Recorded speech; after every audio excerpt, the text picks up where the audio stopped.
اللہ کے حبیب صلی اللہ تعالی علیہ وسلم نے فرمایا ہے لِكُلِّ شَيْءٍ قَلْبٌ وَقَلْبُ الْقُرْآنِ یاسین، ہر چیز کا ایک دل ہوتا ہے اور قرآن کا دل سورہ یاسین ہے۔ یقیناً سورہ یاسین قرآن عظیم کا دل ایسے ہے کہ ہزاروں دلوں میں اتر بھی جاتا ہے، اور ہزاروں نہیں کروڑوں دلوں کا سکون ہے۔ یہ ہماری آنکھوں کی جلا ہے، ہماری روح کی غذا ہے، ہماری بیماریوں کی شفا ہے، اور ہم سب کے لیے غذا بھی ہے، دوا بھی ہے، شفا بھی ہے۔ عزیزان گرامی، سورہ یاسین کی فضیلتوں میں بہت سارے روایات مروی ہیں، احادیث کریمہ سے بھی۔ مختصر یوں کہ بندہ جس نیک مقصد کے تحت سورہ یاسین تلاوت کرے، اللہ اسے اس کے مقصد میں کامیابی عطا کرے گا۔ اسی طرح سے خاص طور پر چند جو منقول ہیں روایات اور بزرگوں نے لکھے ہیں، وہ یوں کہ سورہ یاسین کی تلاوت کرنے والے کو فاقہ کبھی نہیں آئے گا، محتاجی کبھی نہیں آئے گی۔ اتنا ہے کہ اللہ رب العزت اسے کسی اور کا محتاج نہیں بنائے گا۔ سورہ یاسین کی تلاوت کی پابندی کرنے والا دوسروں کے سامنے ذلیل کبھی نہیں ہوگا، اللہ رب العزت اس کو ہمیشہ سر بلند رکھے گا۔ اور ایک بڑی بات یہ ہے کہ سورہ یاسین کی تلاوت کی پابندی کرنے والا چاہے پتھر دل، سخت دل حاکم کے سامنے بھی جائے، اس کا دل نرم ہو جائے گا۔ اس کا رعب اللہ تعالیٰ سامنے والے کے سینے پر ڈال دیتا ہے، کیسا بھی وہ حاکم سامنے کیوں نہ ہو، لیکن وہ اس پر نرمی کرنے پر مجبور ہو جائے گا۔ اسی طرح سورہ یاسین کے متعلق بزرگوں نے یہ بھی لکھا ہے کہ اگر کوئی جنگل میں راستہ بھٹک جائے، سورہ یاسین کی تلاوت کرے، اسے راستہ مل جائے گا۔ اگر کوئی بھوک کی شدت سے تڑپتا ہو اور کھانے کی کوئی چیز نہ ہو تو سورہ یاسین کی تلاوت کرے، مولا اس کی بھوک کو ختم فرمائے گا، کیونکہ یہ غذا بھی ہے، روحانی غذا بھی ہے، اور اللہ تعالیٰ اس کو جسمانی غذا کے طور پر تمہیں منتقل فرمائے گا۔ اور سب سے بڑی بات تو یہ ہے کہ سورہ یاسین کی تلاوت کرنے والے کا خاتمہ ایمان پر ہوگا، اس کی موت آسان کر دی جائے گی، موت آسان کر دی جائے گی۔ ہاں، یاسین پڑھے اور اس کی آیتوں پر عمل بھی کرے، اس کے لیے فضیلت ہے۔ قیامت کے دن سورہ یاسین اس کی شفاعت کرے گا۔ حتیٰ کہ سیدنا احمد بن حنبل رضی اللہ تعالیٰ عنہ کی وہ بات میں نے شاید اس سے قبل عرض کی ہے آپ سب کے سامنے۔ امام احمد بن حنبل نظر کے عالم میں تھے، سکرات کے عالم، لوگ سب تعزیت کے لیے آ بھی گئے تھے آپ کے پاس۔ آپ کی وہ جانکنی کا جو وقت ہوتا ہے، یہ بڑا کٹھن وقت ہے، اس کو ایکسپلین بھی کوئی کیسے کر سکتا ہے، کیونکہ اس وقت کے بعد تو پھر سارے لوگ دنیا سے چلے جاتے ہیں۔ نزا کی تکلیف کیسی ہوتی ہے، سکرات کا وقت کیسا ہوتا ہے، یہ بتایا بھی نہیں جا سکتا۔ بتانے والا تو دنیا میں واپس آتا نہیں، جس کو ہوئی ہے وہ سیدھے قبر میں چلا جاتا ہے۔ حتیٰ کہ بعض بزرگوں نے یہ کہا ہے اس کی تکلیف کو یوں اندازہ کر سکتے ہو کہ سکرات کے وقت اگر جسم پر مکھی بیٹھ جائے تو ایسا لگے گا کہ ایک پہاڑ بیٹھا ہے، اور اس کے لیے ایک بوند پانی ایک ندی پانی کے برابر لگتا ہے۔ ایک چمچ پانی یا تھوڑا سا چند قطرے پانی اسے ایک ندی بھر کے پانی کی طرح لگتا ہے کہ اتنی شدت کی پیاس اور شدت کی تکلیف۔ ایسے حالات میں ایمان ڈگمگاتا ہے ہزاروں کا، وہ بہت ہی کٹھن وقت ہوتا ہے۔ آپ اندازہ کریں کہ یہاں ہم تھوڑی سی تکلیفوں میں اگر کوئی سہارا ملتا ہے تو اس کے پاس چلے جاتے ہیں، چاہے وہ کیسے بھی عقیدے کا کیوں نہ ہو، ہوتا نہیں ہے؟ بچہ بیمار ہے تو کبھی کسی کے پاس چلے گئے، مندر بھی چلے گئے، پتھر کے پاس بھی گئے، درخت کے پاس بھی چلے گئے، بس ہمیں سکون چاہیے، بیماری ختم ہونی چاہیے۔ جب ہم یہاں پر عافیت کے وقت، آرام کے وقت غلط راستوں پر چلے جاتے ہیں ہماری ضروریات پورا کرنے کے لیے، تو سکرات کے وقت جب شدت کی تکلیف ہو رہی ہو اور ابلیس لعین اس وقت آئے اور کہے کہ میں تمہاری تکلیف کو دور کروں گا، تمہیں راحت دوں گا، تمہارے جسم میں ٹھنڈک پہنچاؤں گا، اور میٹھا ٹھنڈا پانی اپنے ہاتھ میں لے کر کھڑا ہوگا، خوشبودار، کہے گا یہ پانی تیرے لیے میں لایا ہوں، تو وہ سکرات والا یہی پوچھے گا کہ کیا کرنا ہوگا؟ ابلیس کہے گا بس تو کہہ دے کہ میں عبادت کے لائق ہوں، سجدہ میرے لیے ہے، خدا کے برابر کا درجہ مجھے دے دے۔ تو عام ذہن رکھنے والا، ایک عام عقیدہ رکھنے والا، وہ یہ سوچے گا جان تو چھوٹ جائے، پریشانی میں جو مبتلا ہوں ایک بار بول دیں شاید یہ پانی پلا دے گا، تو وہ سکرات والا اس کے لیے کہہ دیتا ہے تو جو بول رہا ہے سب میں بولنے کو تیار ہوں، بس پانی پلا دے۔ تو جب وہ کفریہ کلمات بکتا ہے سکرات والا، تو شیطان وہ پیالہ زمین پر پٹکتا ہے اور تالیاں مارتے ہوئے جاتا ہے، اور اس کی روح قبض کر لی جاتی ہے، کفر پر موت ہوتی ہے۔ ایسے ایک دو نہیں، کئی لوگوں کے ایمان کو وہ موت کے وقت کھینچتا ہے، چھینتا ہے، ایمان پر ڈاکہ ڈالتا ہے۔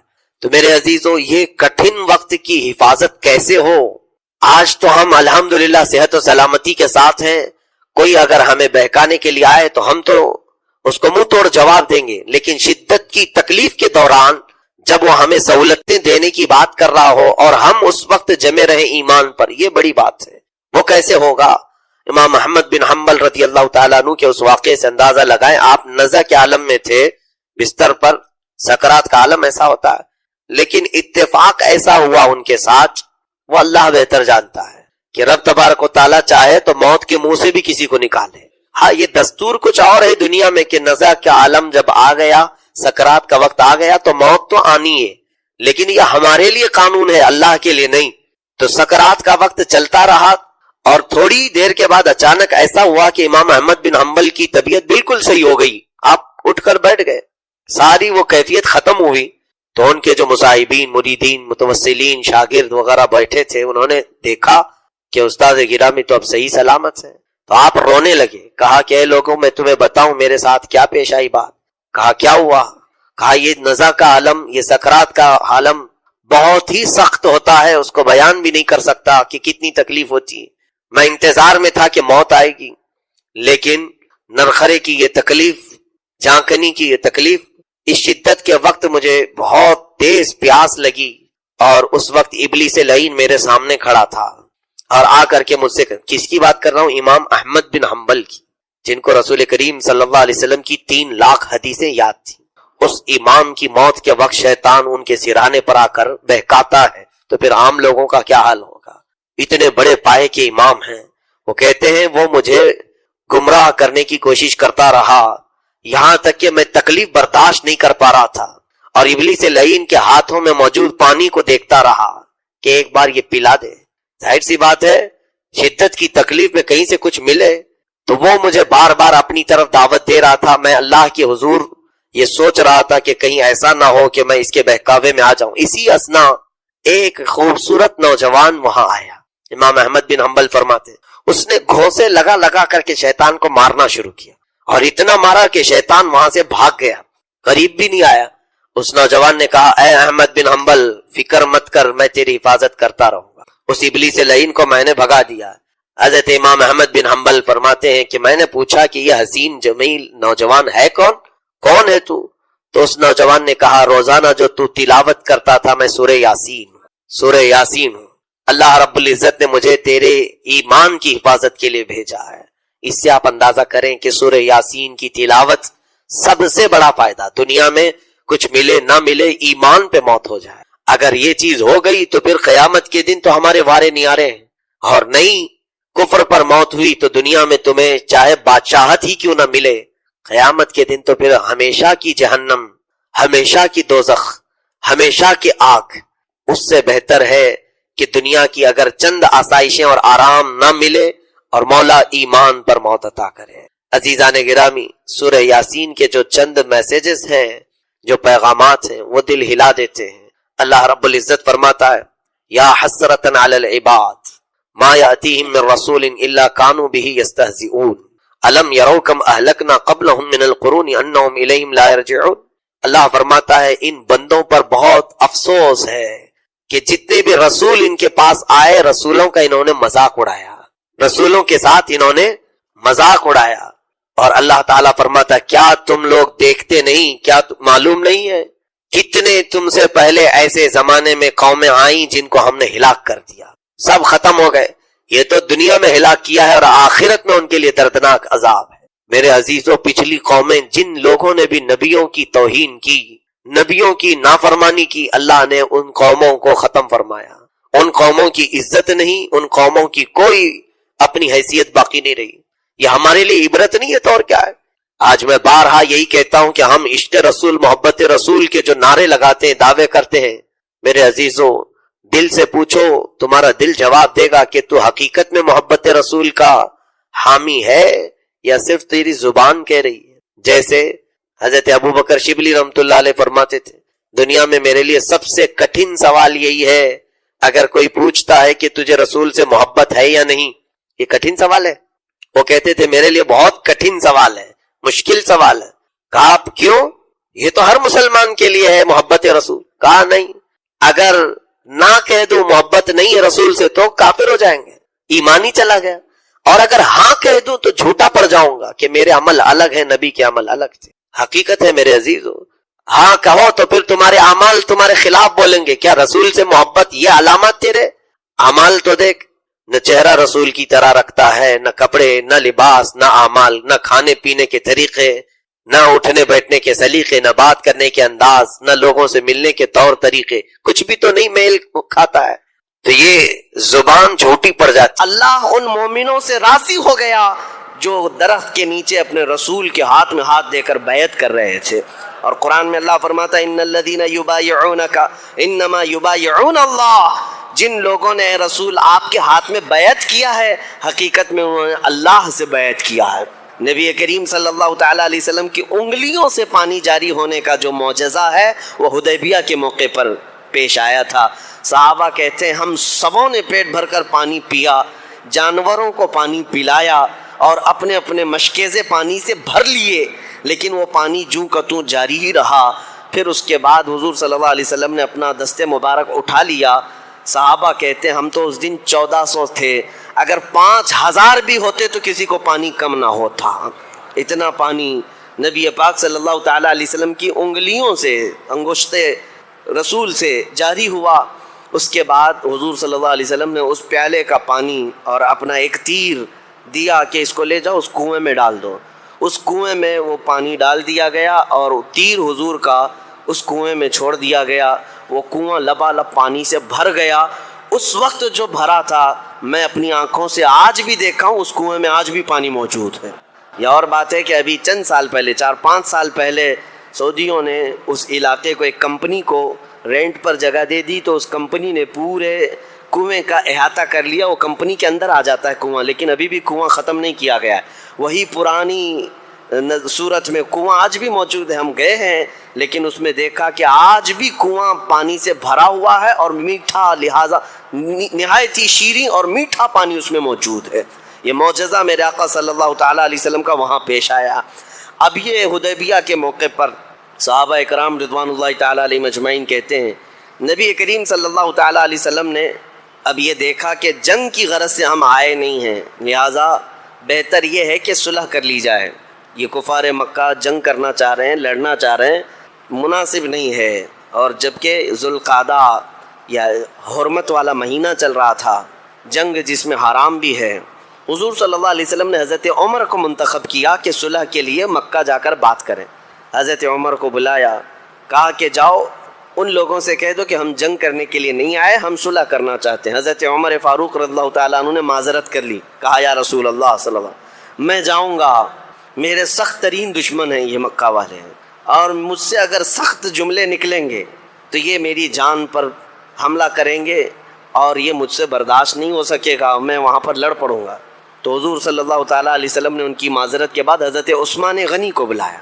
حضرت عثمان غنی اس وقت بھی مکہ والوں کے نظر میں معزز تھے، ان کا خاندان بھی شریف اور وہ لوگوں میں عزت والے تھے مکہ میں. تو حضرت عثمان کو بھیجا گیا مکہ، جاؤ صلح کے لیے بات کرو. حضرت عثمان غنی احرام کی حالت میں مکہ مکرمہ آئے. وہاں پر لوگوں میں جو بات چیت چل رہی تھی، جو بڑے بڑے سردار تھے، ان کے پاس جا کر حضرت عثمان غنی نے کہا کہ محمد رسول اللہ صلی اللہ علیہ وسلم کی طرف سے میں قاصد ہوں اور صلح کا پیغام لے کر کے آیا ہوں. تو اس میں ابو سفیان اور بھی دیگر بڑے بڑے وہاں پر جو سردار تھے موجود تھے، سبوں نے سنا. اس کے بعد کہا اے عثمان ہم آپ کی قدر کرتے ہیں، بات یہ ہے کہ آپ صلح کا پیغام لے کر کے آئے ہیں، پرانے معاملات کی وجہ سے آج ہم آپ کو آپ کے احرام کی وجہ سے مکہ میں داخل ہونے کی اجازت تو دے چکے اور آپ کو خانہ کعبہ کا طواف کرنے کی بھی اجازت ہے، آپ اپنا عمرہ کر لیں، صحیح کر لیں اور واپس جائیں، لیکن ہم محمد صلی اللہ علیہ وسلم کو ہرگز مکہ میں داخل ہونے نہیں دیں گے. حضرت عثمان غنی کہتے ہیں اگر میرے جسم پر یہ احرام قیامت تک بھی رہے میں بغیر رسول اللہ کے عمرہ ہرگز نہیں کروں گا. رسول اللہ کے بغیر میں عمرہ نہیں کروں. وہ حرم شریف تک پہنچ کر کے حضرت عثمان غنی خانہ کعبہ کا طواف نہیں کیا. کہا کہ مجھے منظور ہے، میں یہ احرام کی حالت میں رہوں گا. جبکہ مکہ مکرمہ پہنچ جانے کے بعد کعبہ سامنے ہے، صفا مروہ قریب ہے، صرف 7 چکر کعبے کے لگاتے اور 7 چکر صفا مروہ کی صحیح کرتے ان کا احرام ہو جاتا. اتر جاتا، عمرہ ہو جاتا، لیکن حضرت عثمان غنی نے نہیں کیا۔ یہ صحابہ کا عشق ہے اور یہ صحابہ کا مسلک ہے، بے ان کے واسطے خدا کچھ عطا کرے، ہاشا غلط یہ ہوس بے بسر کی ہے۔ اسی کو اعلیٰ حضرت نے فرمایا تھا، بخدا خدا کا یہی ہے در، نہیں اور کوئی مفر مقر، جو وہاں سے ہو یہیں آ کے ہو، جو یہاں نہیں تو وہاں نہیں۔ نبی کریم صلی اللہ تعالیٰ علیہ وسلم کو چھوڑ کر کے کون سا دین ہے؟ حضرت عثمان غنی جب منع کر دیتے ہیں کہ میں حضور صلی اللہ علیہ وسلم کے بغیر عمرہ نہیں کروں گا، تو مکہ کے جو بڑے بڑے سردار تھے انہوں نے حضرت عثمان غنی کو روک لیا مکہ میں، کہا کہ اب ہم جانے بھی نہیں دیں گے، اب قید کر لیا۔ لیکن یہ قید کرنا ایسا مشہور ہو گیا کہ حدیبیہ کے مقام پر جو 1400 صحابہ حضور کے ساتھ تھے، سبوں میں یہ افواہ پھیلا دی گئی کہ حضرت عثمان غنی کا قتل ہو گیا، مکہ والوں نے ان کو قتل کر دیا۔ اور اس زمانے میں کیا، آج کے زمانے میں بھی کسی ایمبیسیڈر کا قتل کرنا، کسی قاصد کا قتل کرنا بہت بڑا گناہ، بہت بڑا جرم سمجھا جاتا ہے۔ اب وہ حضور کے ایمبیسیڈر تھے، ترجمان تھے، قاصد بن کر کے گئے تھے۔ جب یہ قتل کا معاملہ مشہور ہو گیا تو صحابہ اکرام کو حضور صلی اللہ علیہ وسلم نے طلب کیا۔ اب ایک درخت کے نیچے حضور صلی اللہ علیہ وسلم بیٹھتے ہیں اور صحابہ سے اپنے ہاتھ میں ہاتھ دے کر کے بیعت لیتے ہیں۔ یہ بیعت رضوان کہلاتی ہے، جس کا ذکر سورہ فتح 26ویں پارے قرآن میں موجود ہے۔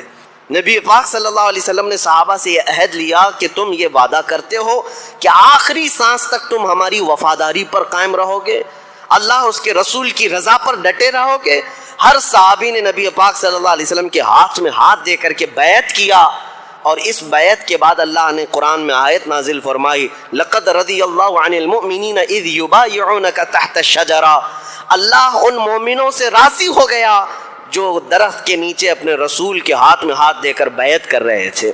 اور قرآن میں اللہ فرماتا ہے، ان الذین یبایعونک انما یبایعون اللہ، جن لوگوں نے اے رسول آپ کے ہاتھ میں بیعت کیا ہے، حقیقت میں انہوں نے اللہ سے بیعت کیا ہے۔ یہ بیعت کیا ہے؟ بیعت کیا ہے؟ بیع کا مطلب عربی میں بیچ دینا، بیع کا مطلب بیچنا۔ تو جب ایک بندہ اپنے شیخ کے ہاتھ میں ہاتھ دے کر یہ کہتا ہے کہ میں اللہ اور اس کے رسول کے لیے اپنے آپ کو تمہارے حوالے کر دیا، وہ بیچ دیتا ہے، اس کو کہتے ہیں بیعت۔ کس کام کے لیے بیچتا ہے؟ کس کام کے لیے بیچتا ہے؟ اس کا ذکر قرآن پاک میں بھی اللہ نے فرمایا، ان اللہ اشتری من المؤمنین انفسهم واموالهم بان لهم الجنہ، بے شک اللہ نے مومنوں سے ان کی جان اور ان کی مال کو خرید لیا۔ اللہ نے خریدا، مومنوں سے اللہ نے ان کی جان اور ان کے مال کو خرید لیا، اس بدلے میں کہ ان کے جان اور مال کے عوض اللہ ان کو جنت عطا فرمائے گا۔ یہ سودا ہے، یہ بیعت اسی کو کہتے ہیں۔ اسی بیعت کا حصہ آج تک موجود ہے، اس سنت پر آج بھی ہم عمل کرتے ہیں۔ جو ہمارے شیخ ہوتے ہیں یا جو پیر و مرشد ہوتے ہیں کسی سلسلہ حقہ کے، ان کا سلسلہ ثابت ہوتا ہے رسول اللہ صلی اللہ علیہ وسلم تک، تو ہم ان کے ہاتھ میں ہاتھ رکھ کر کے یہی کہتے ہیں کہ ہم عہد کرتے ہیں اللہ اس کے رسول کے فرمان بردار رہیں گے اور ہمیشہ ہم وفادار رہیں گے۔ اس عہد کا نام ہی بیعت ہے۔ صحابہ نے بیعت کیا، 1400 صحابہ نے بیعت کیا کہ ہم آخری سانس تک نبی پاک صلی اللہ علیہ وسلم کے وفادار رہیں گے۔ اب بات یہاں آتی ہے کہ حضور صلی اللہ علیہ وسلم نے سب سے بیعت لینے کے بعد پھر یہ کہتے ہیں، دیکھیں مشہور کیا ہوا تھا، ایک بہت اہم نقطہ میں بتاتا ہوں، ایک اہم نقطہ۔ حضرت عثمان وہاں نہیں تھے، حضور صلی اللہ علیہ وسلم نے اپنا بایاں ہاتھ اٹھایا صحابہ اکرام کے سامنے اور اپنا ہاتھ، بایاں ہاتھ سیدھے ہاتھ پر رکھا اور فرمایا یہ عثمان کا ہاتھ ہے، میں عثمان کی طرف سے خود اپنے ہاتھ پر بیعت کر رہا ہوں۔ حضور صلی اللہ علیہ وسلم نے فرمایا یہ عثمان کا ہاتھ ہے، اپنا بایاں ہاتھ، کہ وہ یہاں موجود نہیں ہے، ان کی طرف سے میں اپنے سیدھے دائیں ہاتھ پر رکھ کر کے بیعت کر رہا ہوں۔ حضور صلی اللہ علیہ وسلم نے غائبانہ طور پر حضرت عثمان کی طرف سے بیعت کا حکم فرما دیا۔ اب مسئلہ یہ ہے، بیعت کس بات پر لی جا رہی تھی؟ بیعت کب لی جا رہی تھی؟ یہ جب افواہ مشہور ہو گئی کہ حضرت عثمان غنی کا قتل ہو گیا، ان کا قتل ہو گیا ہے اور یہاں بیعت حضور لے رہے ہیں۔ اب سب کی بیعت لینے کے بعد پھر حضور کا یہ کہنا کہ یہ عثمان کا ہاتھ ہے اور میں بیعت کر رہا ہوں، معاملات کیسے ہیں آپس میں سمجھ سکتے ہیں آپ؟ ایک جگہ قتل کی افواہ پر سب صحابہ بھڑکے ہوئے ہیں، اور دوسری جگہ حضور بیعت بھی لے رہے ہیں، اور تیسری مرتبہ حضور اپنا ہاتھ دے کر خود حضرت عثمان کی طرف سے بیعت کر رہے ہیں۔ یہ اس بات کا بین ثبوت ہے کہ نبی پاک صلی اللہ تعالیٰ علیہ وسلم اگرچہ مکہ سے دور ہیں لیکن ان کی نگاہوں سے کوئی معاملہ پوشیدہ نہیں ہے۔ میرے آقا غیب داں نبی یہ جانتے تھے کہ عثمان کا قتل نہیں ہوا ہے، وہ قید ہیں، اسی لیے تو حضور نے ان کے ہاتھ کو اپنا ہاتھ بنا کر بیعت کیا ہے۔ حضور صلی اللہ تعالیٰ علیہ وسلم نے بیعت فرمایا، اور اس کے بعد پھر انتظار کرتے رہے کہ دیکھتے ہیں معاملات کیا ہوں گے۔ تو وہاں سے مکہ سے ایک شخص آیا اور وہ حالات کو دیکھ کر کے مکہ والوں کو واپس جا کر کہا، مجھے اچھا نہیں لگتا کہ اتنے لوگ احرام کی حالت میں آئے ہیں، جانور ان کے پاس ہیں ذبح کرنے کے، اور ان کو ہم اللہ کے گھر سے روک رہے ہیں، ایسا کیسے ہو سکتا ہے؟ تو مکہ کے جو بڑے بڑے سردار تھے وہ میٹنگ میں بیٹھے، اس میں ایک عمر دراز شخص تھا، عروہ بن مسعود ثقفی۔ وہ اٹھ کر کھڑا ہوا، کہا، اے قریش، کیا میں تمہارا باپ نہیں ہوں؟ سبوں نے کہا ہاں۔ کیا تم سب میری عزت نہیں کرتے ہو؟ کہا ہاں۔ میں نے کبھی تمہارے ساتھ دھوکہ کیا یا تم میرے بارے میں کوئی بدگمانی رکھتے ہو؟ سبوں نے کہا کبھی نہیں، ہرگز نہیں، آپ ہم میں معزز ہیں۔ کہا تو پھر مجھے اجازت دو، محمد صلی اللہ علیہ وسلم کی طرف سے یہ جو صلح کا پیغام آیا ہے یہ اچھا ہے،